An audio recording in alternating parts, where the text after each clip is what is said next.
Buenos días. En primer lugar, agradecer al Departamento de Enseñanza por tomarnos en cuenta, a ustedes por estar presentes hoy. Continuando con el ciclo de actualizaciones del Hospital Arcoiris, hoy me toca exponer a mí la actualización en guías de sepsis. En marzo de este año se han publicado las últimas guías del 2026 y hoy vamos a hablar un poco de ello. Como ustedes ven en esta primera diapositiva, la sepsis puede estar provocada por un foco neumónico, un urosepsis que se evidencia en el examen general de orina, una infección de tejidos blandos, un absceso cerebral o una peritonitis. Independientemente del foco y de la bacteria que sea la que está causando esto, cuando esto repercute en la vida, cuando esto compromete un órgano, estamos hablando de sepsis.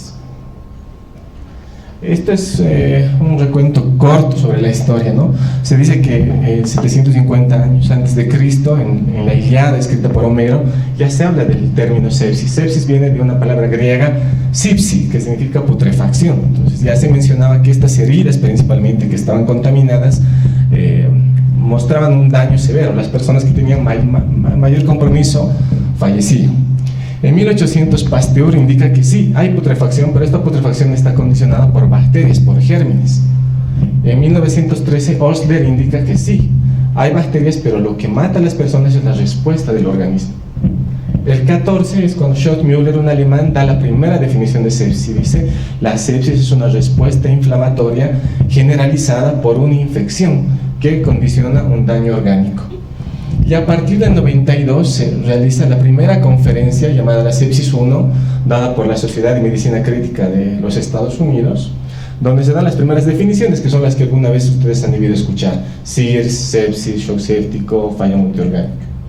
Pasa luego 9 años, en 2001 se realiza la conferencia Sepsis 2, donde ya ingresa la Sociedad Europea de Cuidados Críticos. Y en 2016, pasan 15 años, realiza el Sepsis 3, donde indican que aún borran el SIRS y indican que es mucho más importante el SOFA, una secuencia de diferentes mediciones de órganos, e incluso luego sale un término que tal vez lo han escuchado, que se llama el Quick SOFA, para agilizar la detección de los pacientes en sepsis en los servicios de emergencia, y las guías 2026, que son las que vamos a hablar. La primera definición importante: sepsis es la disfunción orgánica potencialmente mortal causada por una respuesta desregulada o anormal del huésped a una infección. Todos estamos expuestos, ¿no?, a miles de bacterias, y a no todos nos da shock séptico. No todas las personas que contraen una infección urinaria o una neumonía progresan a sepsis o shock séptico. Hay un fenómeno totalmente inmunológico, y lo que tenemos que entender es que sepsis es infección más alteración en la respuesta del huésped. Y el shock séptico es la forma más grave de sepsis, en el que hay alteraciones circulatorias, celulares y metabólicas que pueden llevar a incrementar la mortalidad. Estas son las sepsis de las que estamos hablando, las guías 2026, por más de 60 autores. De ese grupo principal hay 4 brasileros del grupo de Latinoamérica, son 129 directrices. Obviamente vamos a hablar de las más importantes. Y lo primero que quisiera que se graben es que la sepsis es una emergencia médica. Seguramente han hablado con el doctor Terán sobre el tema del AVE isquémico, ¿no? Y seguramente les dijo: tiempo es cerebro. Porque así como es vital que el paciente que entra con un stroke haga lo más rápido la disquisición diagnóstica, descartar que no sea una hemorragia para entrar al tiempo de trombólisis, en sepsis es lo mismo. Lo que ahora estas guías quieren hacer es recalcar que la sepsis es una emergencia médica, que debemos actuar lo más pronto posible, porque si actuamos podemos salvar vidas. Realmente es tan importante hablar de sepsis. Bueno, la sepsis es la causa número 1 de la muerte de pacientes en terapia intensiva. Acá en nuestro hospital, obviamente, nuestra casuística también tiene mucho paciente con trauma encefalocraneal, con politraumatismo, pero en las unidades de terapia intensiva la sepsis es la patología número 1. Miren cuántas personas: 47, 50 millones de casos al año. De esos, 11 millones de personas mueren por sepsis. 1 de cada 5 pacientes con sepsis va a fallecer, independientemente del país. Sepsis es la primera causa de muerte en hospitales. Miren, por minuto mueren 20 personas de sepsis, por minuto. Por hora, 1200 muertes, ¿no? Y esto también cambia de acuerdo a la capacidad adquisitiva de cada país. En los países ricos la mortalidad llega a un 20%, pero en países pobres esto puede ser hasta un 40%. Bueno, empezando con las guías. Las guías indican que cada hospital o cada institución debía tener programas de mejora de calidad, ¿no? ¿Para qué? Para que los protocolos estén estandarizados respecto al tratamiento, para el tamizaje de los pacientes que están graves y mantener estrategias de mejora continua, siendo esto una recomendación fuerte. Esto es algo sumamente importante y por eso quise hablar con los médicos de emergencia, ¿no? Como les digo, lo que ahora se está hablando es implementar un código sepsis, como hay el código stroke, como hay el código de infarto de miocardio, implementar un código sepsis que nos permita actuar lo más pronto posible.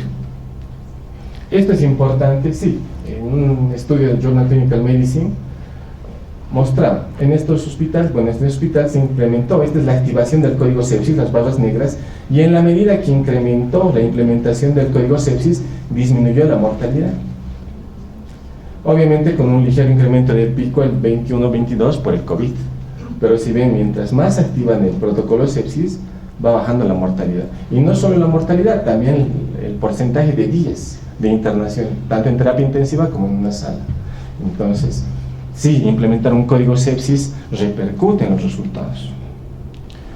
Este es un trabajo del Grupo Español de Cataluña que es algo similar a lo que les decía, un código YAM, ¿no? El código YAM nos dice, viene un paciente con dolor torácico, pues inmediatamente un electrocardiograma antes de los 10 minutos.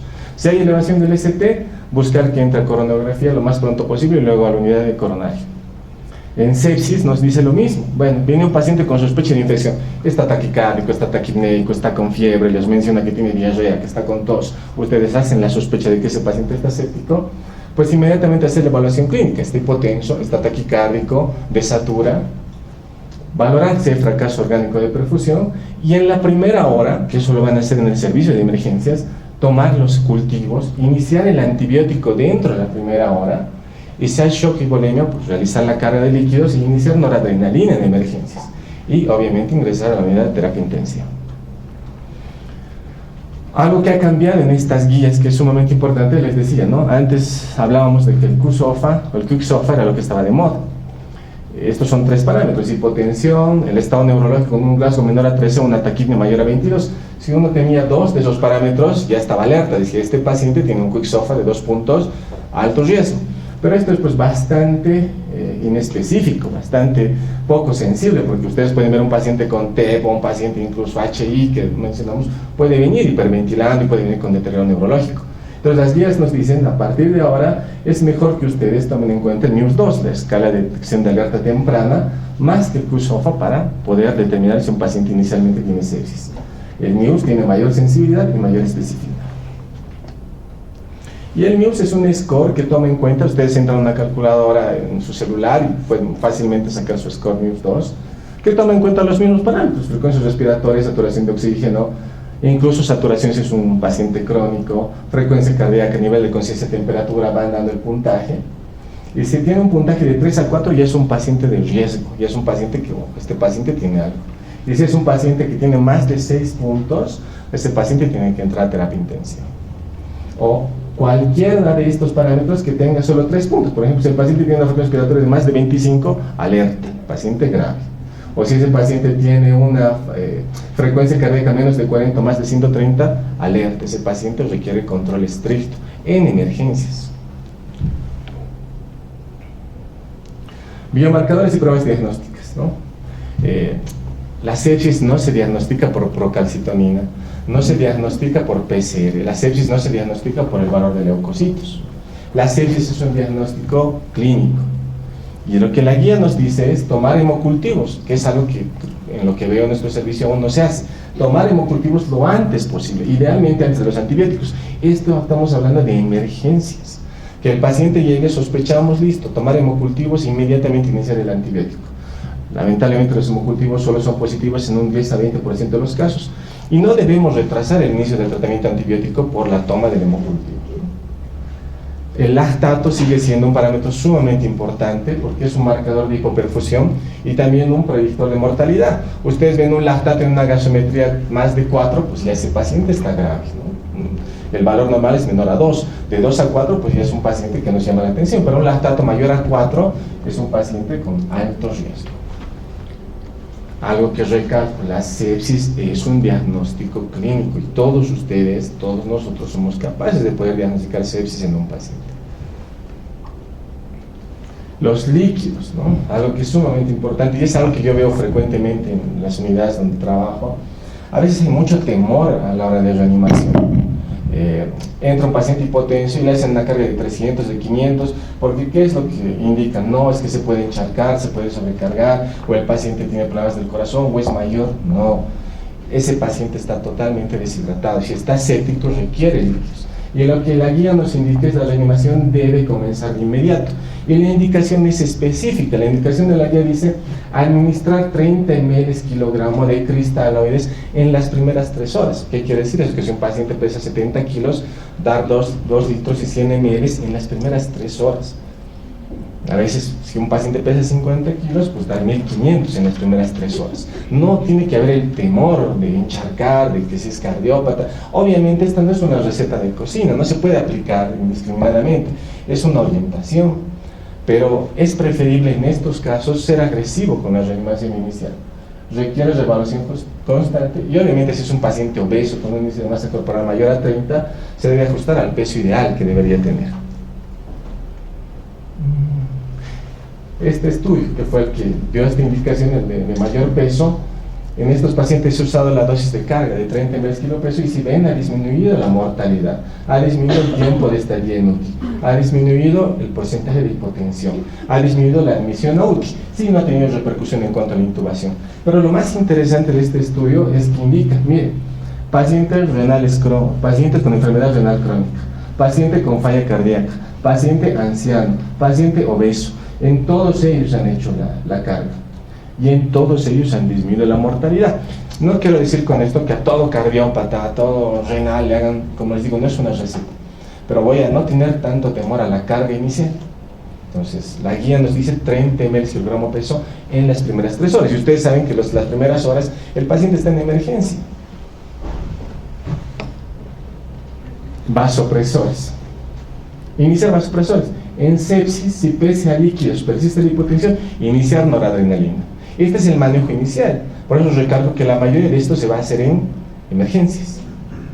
En shock séptico, si de pronto su paciente está con una neumonía, tosiendo, expectorando verde y su presión está 80-40, le pasan la carga y pesa 80-40, ya está en shock séptico, tiene llenado capilar lento, piel marmórea, inicien noradrenalina. No digan, no, hay que primero la carga. No, si realmente está mal, está hipotenso, inicien noradrenalina si es necesario de forma simultánea. Ahora, algo que recomienda la guía, que ha cambiado, se sugiere el inicio de vasopresores por vía periférica. Es algo de lo que alguna vez choqué con el doctor Soto, porque tengo un paciente hipotenso, inicia el vasoactivo, pero ya el catéter, la guía te dice, inicien vasopresores por vía periférica. No hay el pretexto de decir, no tiene catéter, no, que venga, que le instale. Se puede iniciar, obviamente, con ciertas recomendaciones. Lo importante es no retrasar el tratamiento. Miren, no es hagan la carga y veremos. No, si está en shock séptico, inicien de forma simultánea. Es como su código infarto, como su código stroke. Vean hacia la sepsis, el código sepsis. Actuemos en la primera hora. No retrasar el inicio por la instalación de catéter venoso central, como una recomendación condicional. Entonces, ¿cómo deberíamos iniciar los vasopresores en un sistema en una unidad de emergencias? Pues principalmente un calibre 20-22. Intentar que este sea de uso exclusivo para el vasoactivo. Obviamente la localización que está en venas gruesas, la basílica cefálica, las venas del pliegue aquí del codo, o del antebrazo, perdón. Y obviamente monitorizar, ¿no? Monitorizar. Obviamente lo que requiere es que la enfermera o el personal que está ahí vaya viendo continuamente que el paciente no se esté moviendo, que no se vaya infiltrando, porque obviamente ¿cuál es el riesgo? Que se infiltre, que haya necrosis, que pueda haber un daño tisular. Por eso es que cada institución debe tener un protocolo de administración de vasopresores por vía periférica. Es decir, bueno, si el paciente va a necesitar vasopresores por vía periférica, vamos a usar las vías anticuritarias. Vamos a usar una bránula número 20, va a ser de uso exclusivo. Se va a usar las primeras 6 horas, 12 horas, 24 horas, etc. En muchos casos, algunos pacientes se salvan del catéter venoso central, porque si ustedes lo estabilizan inicialmente, luego el paciente recupera. El shock o estado de choque no espera procedimientos. una vena periférica funcional salva más vidas que un catéter central instalado de forma tardía. El riesgo real es la hipotensión prolongada, no la vía periférica. Las metas de presión arterial, ¿no? Tenemos que tener objetivos. Nuestras metas de presión arterial, la recomendación sigue la de la anterior guía. Una PAM por lo menos de 65 miligramos. Pero lo que esta guía nos indica ahora es, en los ancianos, en las personas mayores, perdón, de 65 años, la PAM puede ser hasta de 60. Y eso también es algo importante. La presión arterial media no es un valor, no es 65 a todos, 70 a todos, es de acuerdo a cada paciente. A veces igual choco eso con mis enfermeras porque el paciente tiene media de 60, pero tiene buena diuresis, no está taquicárdico, tiene buen llenado capilar, entonces pues esa presión es una presión suficiente, es una presión de perfusión. Por el contrario, si es un paciente hipertenso que toda su vida ha manejado presiones de 130, 70, 130, 80, pues una media de 65 no le va a permitir perfundir. Pues si es un paciente crónico requiere pues presiones más altas, requiere mantener sus presiones más altas. La reanimación en sepsis no busca presión alta, busca presión efectiva. Y la PAM es un objetivo funcional, no un número rígido. Obviamente, esto es algo más de monitorización, de estar, eso es lo que hacemos en terapia intensiva, ver si orina, ver el llenado capilar, ver si la taquicardia cede, pero no es un parámetro. La sepsis no se maneja así como 65 a todos, es ver el contexto del paciente. Este es el gráfico de cómo manejar líquidos inicialmente en un paciente séptico. Entonces, si entra un paciente séptico, hipoténsico con lactato, empieza la monitorización. Y dentro de la primera hora, mida el lactato, mida el tiempo de llenado capilar y ministra la carga que dijimos, ¿no? 30 mg de un cristaloide. La guía incluso ahora nos dice, prefiera el RING, o sea, soluciones balanceadas al fisiológico. En lo posible, si el lactato use normal. Si el paciente está hipotenso o si está en shock, inicie vasopresores por vía periférica con un target de presión arterial de 65 o de 60 en pacientes mayores. Y si persiste la hipotensión, pues vea con medidas dinámicas si requiere más líquido o no requiere más líquido. Siga monitorizando el lactato, siga monitorizando el llenado capilar. Vea si es necesario el uso de albúmina en algunos casos.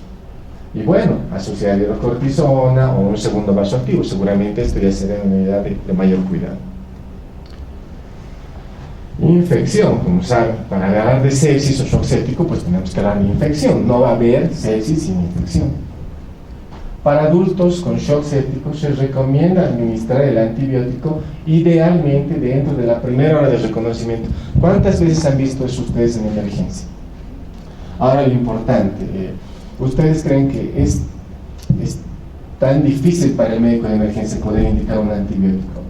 Y acaba la receta tampoco es shock séptico, un paciente séptico van con imipenem, no va por ahí. Pero creo que todo médico tiene que tener necesidad para decir, bueno, este paciente está con tos, puede ser una neumonía adquirida en la comunidad, tener la sospecha, podemos iniciar una cefalosporina o iniciar acitromicina o levofloxacina. O este paciente está con una ITU, no tiene factores de riesgo para hacer una ITU nosocomial, puede iniciar una cefalosporina. O este paciente ha salido de butín o ha salido de sala hace 2 semanas, portador de sonda vesical, probablemente es un paciente con una ITU por germen resistente. En este caso podemos iniciar otra cosa. Pero es lo que no pasa, pero lo que generalmente pasa es que el médico de emergencias llama al especialista hasta que vaya el especialista y la guía nos dice, no, inicien el antibiótico dentro de la primera hora. En caso de sepsis posible, porque el paciente no está chocado, podemos iniciar o darnos un tiempo por lo menos de 3 horas.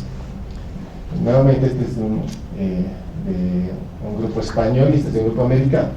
La sepsis es una emergencia médica. Vean, de acuerdo a las horas de administración del antibiótico, la supervivencia.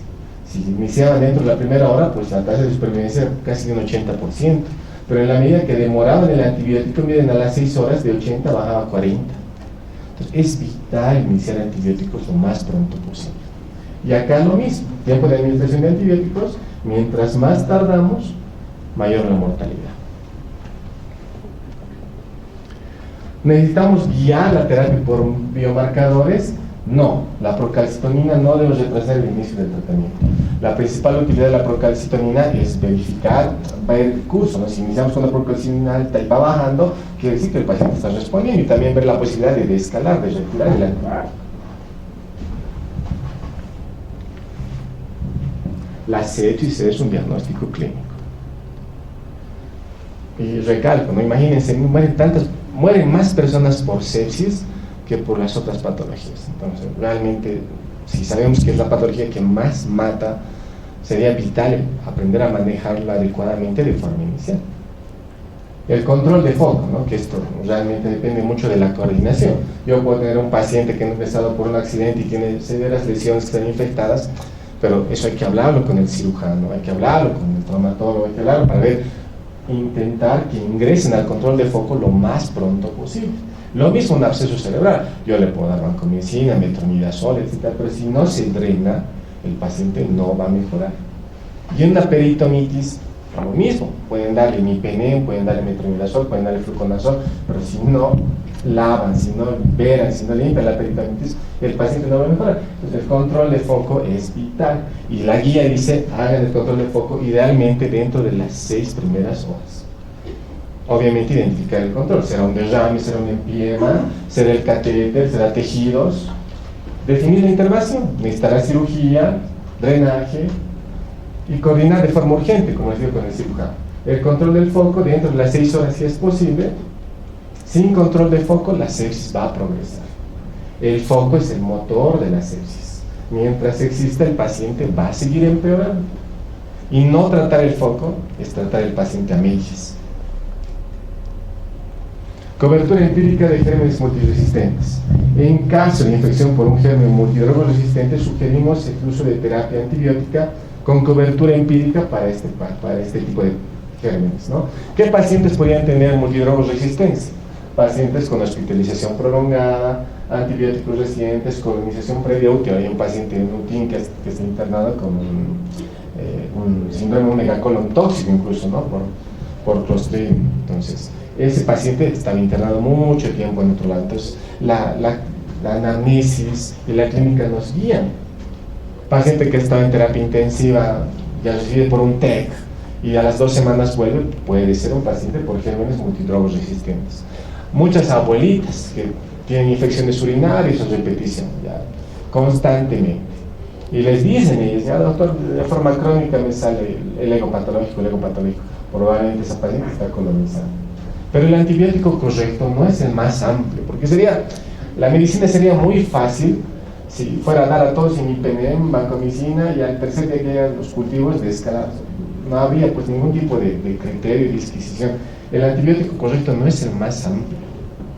Ahorita nosotros tenemos un paciente en la unidad 4 que ingresaba por una sepsis abdominal que está con cefometronidazol, y con eso el paciente es recuperado. Pese a tener una procalcitonina de 54, de haber requerido 2 vasoactivos, de entrar con creatinina de 6, entonces no va a la gravedad, no a que el paciente está crítico, no el paciente está mal en comicina, no, va dirigido a nuestro criterio. Eso no quiere decir que no pase, pero lo que estamos intentando en estas sesiones es que ustedes lo hagan pues mucho mejor, ¿no? Intentar mejorar todos. El exceso también puede dañar.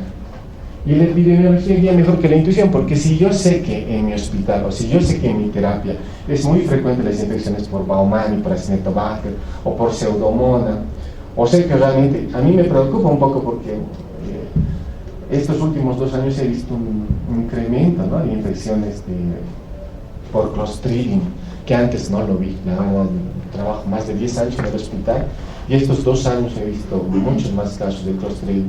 Y ustedes saben que eso es porque realmente tiene mucho que ver con la elección de los antibióticos que estamos haciendo. La cobertura antifúngica. Cuando era residente, yo tenía un profesor que me decía, paciente que entra, pues le das banco y me ponían fluco de inicio. Entonces, obviamente uno en ese momento cree que es lo mejor, porque estás cubriendo absolutamente todo. Pero la guía nos dice, no cubras contra hongos, no es necesario. No iniciar antifúngicos de rutina. Su uso debe reservarse para pacientes con alto riesgo de candidiasis invasiva, donde el inicio oportuno sí va a impactar en la mortalidad. ¿Cuándo sospechar? ¿Cuándo poder iniciar o pensar en un antifúngico? Cuando el paciente tiene inmunosupresión, cuando ha recibido un uso prolongado de antibióticos, cuando el foco es abdominal. A mí, en una capacitación que tuve con un médico español, nos decía, ¿cuándo sugería dar el fluconazol? Cuando hay una perforación alta, una perforación de duodeno, intestino delgado alto, gástrica, tal vez en ese caso. obviamente en un paciente que puede ir con una peritonitis complicada, pero no al inicio, seguramente cuando esté mucho tiempo o con nutrición parenteral, y por eso luego se desarrolló un score que se llama el Candida Score, que dice qué pacientes se beneficiarían o tiene mayor predisposición a tener estas infecciones, pues los que tienen grandes cirugías, nutrición parenteral total severa y un puntaje de más de 2.5, te puede orientar a tener que usar fluconazol, ¿no? Inicialmente. La cobertura anaeróbica, ¿no? Metronidazol, clindamicina, no usar de rutina, solo en pacientes que tengan factores de riesgo, como quienes, igual, infección intraabdominal, infección ginecológica obstétrica profunda, infección necrotizante de tejidos blandos, infección de cabeza al cuello o abscesos sensitivos del sistema nervioso central. En estos casos, tal vez valdría la pena, pero no se olviden, muchos de estos pacientes con estas infecciones severas están con un carbapenémico. Y el imipenem tiene buena cobertura contra gérmenes anaerobios. Entonces, va lo mismo, ¿no? Realmente necesita, póngale que es una infección terrible de infección de tejidos blandos, pues seguramente se beneficiará de usar clindamicina. Probablemente también vancomicina. La infusión prolongada, algo que también recomienda la guía. Hay cosas que, digamos, en esta guía nos dice, hagan esto, sí, dice, usen infusión prolongada de beta-lactámicos después de una dosis de carga inicial. Es una intervención viable cuando tiene. Imagínense que el paciente no tiene catéter venoso. Entonces, usar varias horas solo para que entre la piperazo tazobactam o entre el meropenem, pues como que no da. Entonces, depende mucho de si tienes el acceso y también los recursos, porque eso depende de tener otra bomba, la infusión exclusiva solo para el antibiótico. Pero un metaanálisis mostró que las infusiones prolongadas reducen la mortalidad en términos casi de 25 muertes por cada 1000 pacientes. Entonces, parece que realmente vale la pena, pero estamos hablando de beta-lactámicos, estamos hablando de, como les digo, principalmente piperazo tazobactam, imipenem, meropenem, usar en 3 horas. En vez de pasar el imipenem en una hora, hacer la dilución, pero pasarlo en 3 horas, ¿no? Cada 6 horas o cada 8 horas, de acuerdo a la función renal. Esto se basó en este estudio, el Blink-3, que dijo, ¿no? Infusión continua, infusión intermitente. Y si bien no hubo tanta diferencia en la mortalidad, sí en la remisión de la enfermedad. A los 14 días los pacientes que han iniciado la infusión continua tuvieron un mayor porcentaje de cura que los que no. Entonces, todas las recomendaciones que han hecho los expertos de estas guías 2026 están basadas en estudios, en los últimos estudios. Entonces, todo lo que les estoy hablando tiene estudios que respaldan por qué hacer esto. ¿Cuándo reducir y suspender el antibiótico? Antes era, ¿no?, normado, pacientes críticos mínimo 14 días. Si estaban complicados, hasta 21 días de imipenem, vancomicina. Ahora la guía dice revalar continuamente, incluso si se puede suspenderlo. Si el germen está identificado, usa el antibiótico. Si no, ¿para qué piden el cultivo? Sale un cultivo de sección bronquial, sacan y sale ECOL, sensible a ceftriaxona, y ustedes están usando imipenem. Si el antibiograma le está diciendo que es sensible a ceftriaxona, pues descalen. Si no, ¿para qué han pedido? Si no, ¿para qué pedimos? Si no, debe ser, usamos imipenem para todos. Y no, lo que buscamos con el antibiograma es buscar la menor, o sea, intentar no dar los mayores antibióticos más fuertes, porque sí, solo si el antibiograma lo indica. O sea, que el antibiograma, si es específico y te dice que es sensible a cloxacilina y tú estás con vancomicina, pues descontinuar la vancomicina y dale cloxacilina. Y a veces muchos dicen, pero doctor, no es malo descontinuar la vancomicina o eliminar al segundo, tercero, cuarto día. No, es peor dar un antibiótico, estás aumentando la carga, la resistencia de esa bacteria. Y luego de eso salen pues las superbacterias, que son resistentes a todos, y que ese va a ser el principal problema de los cuidados intensivos en los próximos años. Y la exposición a los antimicrobianos se asocia con el desarrollo de resistencia, toxicidad y riesgo de clostriditis. Como les digo, yo hablo específicamente de nuestro hospital Arcoíris. En estos 2 años he visto mucho más casos de clostridio que en los 8 años previos. Entonces se está aumentando, porque seguramente se está usando antibióticos de una forma no tan controlada. La duración de los antibióticos, lo que hablábamos, han hecho un estudio de 7 o 14 días y han demostrado que en la mayoría de los casos, en el estudio Balance, que haber usado un ciclo de 7 días tenía la misma respuesta, no incrementaba la mortalidad 7 o 14 días. Nuevamente, todas estas cosas no son una receta, no es decir, sí, el doctor ha dicho que en 7 días hay que quitar, depende del contexto clínico. Ahí sí sirve la procalcitonina, una procalcitonina que está bajando, un paciente que ya está sin vasoactivo, un paciente que está mejor, probablemente al 7º día se le puede retirar. Pero si es un paciente que no ha mejorado, que ha empeorado, que está nuevamente con aminas, habrá que reevaluar si estamos cubriendo bien el foco, no hay otra bacteria asociada, no será TEP lo que está provocando la fiebre, etc. O sea, seguir pensando.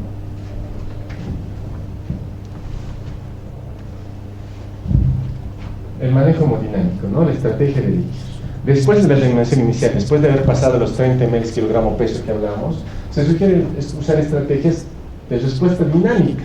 Antes, cuando yo me formé, era la PVC, ¿no? Que es un marcador estático, o sea, medir la PVC y ver si le falta líquido. Ahora no, ahora medimos respuesta dinámica, y eso lo hacemos generalmente en terapia con la presión de variación de pulso, la elevación pasiva de piernas, o ahora mucho más con la ecografía, con la ecocardiografía. Tipo de líquidos, no se olviden, de preferencia Ringer, sobresalino, porque usar mucho fisiológico nos va a llevar a una acidosis hiperclorémica. Vasopresores inotrópicos, la noradrenalina es nuestro vasopresor de primera línea. En caso de persistir hipotensión, vasopresina o adrenalina, pero vasopresina no hay en el medio, no está aún en el inhalo, entonces lo tendríamos que usar si no. Y la verdad que esto es, como digo, raro, ¿no? Yo, en todos los, México, Argentina, en todos los otros países, si no hay hipotensión con noradrenalina, usan vasopresina, o sea, es el segundo, sí, o sea. Acá como no tenemos, usamos la adrenalina. ¿En qué casos dobutamina? En casos de hipoperfusión o disfunción miocárdica. Y ya no se recomienda la dopamina. Cuando yo me formé como intensivista, todavía no había noradrenalina en La Paz. Entonces usábamos dopamina. Y la mayoría de los pacientes taquicardizaban. Entonces van llegando nuevos medicamentos y seguramente se va reajustando el tratamiento. Los objetivos de la resucitación: lactato. El lactato es muy importante para nosotros. Que el lactato vaya disminuyendo nos dice que el paciente está mejorando. La diuresis, el estado mental, ya que hay algo bien importante, el llenado capilar, que es bien subestimado. Realmente a veces no le tiran bola, pero el llenado capilar es útil en entornos de pocos recursos, es simple, rápido y subestimado. Llenado capilar significa escoger un dedo y sencillamente hacer una presión durante 10 segundos. 10 segundos, controlar y luego ver cuánto tiempo tarda en volver, ¿no?, a su color normal. Lo normal sería que sea menos de 3 segundos. Ustedes hagan esa maniobra y que menos de 3 segundos vuelva a la coloración normal. Y si esto tarda más de 3 segundos, pues ya esto es patológico. Un estudio que salió el anterior año, que fue un estudio sumamente discutido, alabado, el estudio Andrómeda, Shock 2, que fue llevado a cabo por los colegas chilenos, el grupo del doctor Hernández, de la Católica, basó un esquema terapéutico, imagínense, o sea, un tratamiento que obviamente usaba vasoactivos, la carga, pero aparte de conseguir una buena presión, el otro objetivo era ver el llenado capilar, o sea, asociar todo con un llenado capilar. Y cuando mejoraron el llenado capilar, los resultados obviamente fueron mejores. Entonces te dice, los objetivos de reanimación en sepsis no solo es conseguir una buena presión, también es conseguir perfusión, sobre todo perfusión. Y la perfusión nosotros la valoramos mediante diuresis y también mediante llenado capilar. Entonces realmente es algo tan sencillo. El soporte respiratorio, creo que ya hablaron algo sobre ventilación mecánica con el doctor Mamán igual. Es importante monitorizar la saturación, la gasometría. La meta, según las guías, es de una saturación de 90-96, pero seguramente en nuestro medio, con una saturación de 88, 90, 91, pues estamos conformes. De ser posible, podemos intentar iniciar primero con métodos no invasivos, como cánula nasal de alto flujo, que ustedes ven que usamos en el hospital. Y en caso de ventilación mecánica, pues en pacientes que no tienen distrés respiratorio, 6 a 8 ml kilogramo peso en la programación del volumen tidal, y en pacientes que sí tienen distrés, 6 ml kilogramo, buscando una meseta menor a 30. Prono si es necesario. Esto es más ventilación mecánica, esto es algo más de terapia intensiva. Pero lo importante sería decir, bueno, buscar una saturación a menos de 90 y en lo posible iniciar con cánula de alto flujo. Luego ya entrará a terapia y ya programaremos buscando proteger al pulmón. Terapias coadyuvantes, corticoides. Sí, usar corticoides. Si no hay mejoría en las primeras 4 o 6 horas de la presión con el vaso activo, con los líquidos, probablemente si su noradrenalina está 0,2, 0,3 y el paciente no mejora, inicia el hidrocortisona. La guía nos indica una dosis de 200 miligramos día, ¿no? Porque disminuye la duración del sueño. No vitamina C, no vitamina D, también indica no antipiréticos de forma rutinaria, no indicar paracetamol 1 gramo cada 8, metamizol 1 gramo cada 8, no. Dar si realmente, además nos permite, el hecho de que haya fiebre nos permite valorar un poco el estado clínico del paciente. No dice no usar, sino dice no usar de rutina. Si el paciente en los episodios de fiebre taquicardia eso realmente se pone mal, pues claro que vamos a usar el antipirético, pero no de rutina. Tampoco hay beneficio con las inmunoglobulinas. Y las terapias de apoyo adicionales, todo esto está en la guía, son 129 directrices y estamos por acá. Indica usar profilaxis por úlceras de estrés en qué pacientes, porque es también dar omeprazol a todos no es lo más correcto, ¿no? Si el paciente está tolerando la vía oral, si el paciente tiene, bueno, generalmente eso es suficiente para proteger. ¿En qué pacientes debemos usar profilaxis? En pacientes con lesión renal aguda. Se ha visto que en los varones hay medio predisposición, en pacientes que están en shock, en pacientes con coagulopatía y en hepatópatas. En estos pacientes sí se beneficia del uso de usar, ya no saben que usamos ya omeprazol, ya no usamos ranitidina, ¿no? ¿Qué otros? Los probióticos no se ha demostrado beneficio de dar probióticos. Remoción de líquidos, hablamos de furosemida, sí, si el paciente está estable, su hipovolemia lo permite. Hay un paciente que entra el primer día de terapia intensiva y su presión está 80-50, 80-50 y no orina todo el día. ¿Qué hay? ¿Dale furosemida? Pues no, porque ese paciente inicialmente está en una fase de reanimación. Hay un esquema que se llama un esquema Rose de reanimación de líquidos, R de reanimación, O de optimización, S de estabilización y E de eliminación. Si el paciente está en R o O, no se beneficia del probiótico, porque lo que tenemos es reanimar. Imagínate un paciente que está con 70-50 y preocuparnos porque no hay nada, pasar la furosemida, lo que están haciendo es sacar el poco líquido que está intentando tener. Entonces, más que vamos a usar remoción de líquidos cuando el paciente esté estable. Transfusión, las guías recomiendan una estrategia restrictiva. En nuestro medio, una hemoglobina de 8 sería aceptable, y en algunos casos 10. Iniciar la nutrición integral lo más pronto posible, inicialmente dentro de los primeros 3 días. Iniciar terapia con insulina si la glicemia está más de 180. La terapia de hemodiálisis tiene indicaciones claras, ¿no? Y el bicarbonato de sodio. Las guías indican iniciar el bicarbonato de sodio si el pH es menor a 720 y esto está condicionando un fracaso renal agudo. Profilaxis para enfermedad tromboembólica, usar si no hay contraindicación. Y de preferencia enoxaparina o heparina de bajo presión molecular sobre la heparina. Estos ya son algo que también en esta guía se han hecho mayor hincapié, es en hablar con cuáles son los objetivos de la atención. Porque hablar con la familia también es parte del tratamiento, saber hasta qué punto llega. Tenemos un paciente de 85 años en que inicialmente la familia ha decidido luchar y después de 10 días, 7 días no mejora. Hablar con ellos, orientarlos, no tomar decisiones por sobre la familia, sino tal vez orientarlos en el conocimiento, la experiencia, saber que ese paciente probablemente se va a ir complicando cada vez más, también es parte del tratamiento. Y las guías dicen, discusión de metas con la familia. Les repito, comunicar es parte del tratamiento. Y en terapia intensiva es vital la comunicación con la familia. Planificación de cuidado avanzado, ¿no? De inicio, hablar cuando son pacientes mayores, sobre todo pacientes con patologías como cáncer, etcétera. Si el paciente hace paro, se lo va a reanimar, no reanimar, etc. Transiciones del cuidado. ¿Qué cuidados va a tener cuando salga de intensiva en intermedia, cuando pase en intermedia a sala? Seguimiento a largo plazo y seguimiento posterior al alta. Que esto, como les digo, la guía lo va detallando. Seguramente no hacemos tanto hincapié acá nosotros en ello, pero lo que yo quedaría con esto es que realmente es importante hablar con la familia, ¿no? Ver las metas, ver hasta qué punto están pensando ellos y nosotros también que ese paciente pueda mejorar. Las conclusiones, ¿no? Lo que deberíamos hacer es, en la primera hora que el paciente llegue a emergencias, ya, si el paciente código sepsis, medir lactato, obtener hemocultivos lo más pronto posible, iniciar el tratamiento antibiótico, dirigir la carga de 30 mg/kg peso, y si sigue potencia, iniciar noradrenalina por vía periférica. Todo eso se tiene que hacer en emergencias, porque obviamente ustedes saben que no pasa solo en este hospital, en cualquier hospital público o de la seguridad social, no ingresa pues inmediatamente a terapia. Primero tiene que ser la parte administrativa, los laboratorios, la autorización de la familia. Entonces pues, todo este tratamiento se dirige a la primera hora, y la primera hora está en emergencias. Entonces, afortunadamente acá está el jefe de emergencias para que puedan seguramente implementar y ver cómo mejorar la atención de estos pacientes. código sepsis, ¿no? Grábense el código infarto, código stroke, código sepsis. Esto ahora, ayer justo para terminar la exposición puse, ¿no? A ver cómo a inteligencia artificial, cómo puede implementar un código sepsis en la emergencia.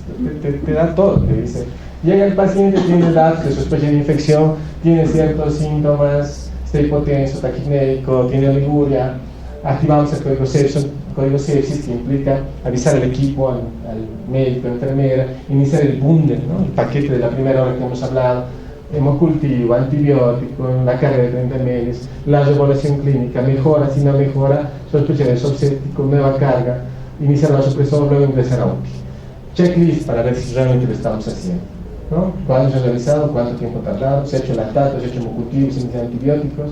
Y nuestros indicadores de seguimiento. Realmente ahora no es difícil poder hacer esto e intentar implementar. Claro que requiere una coordinación a todos los niveles, pero poder implementar un código sepsis. Digo yo, si la sepsis es la patología que más mata, que más mortalidad causa, pues realmente creo que amerita una mejoría en el manejo, ¿no? Yo sé que a veces parece que manejar un paciente quirúrgico y todo lo demás es mucho más interesante, pero yo les aseguro que ver salir un paciente que está muy mal, séptico, que está muriendo por cualquier causa, realmente satisface también mucho. Entonces, la sepsis es la patología que más vemos los intensivistas. Y no es tan sencillo, no es una receta de antibióticos, presión, sino que va mucho más en el criterio clínico.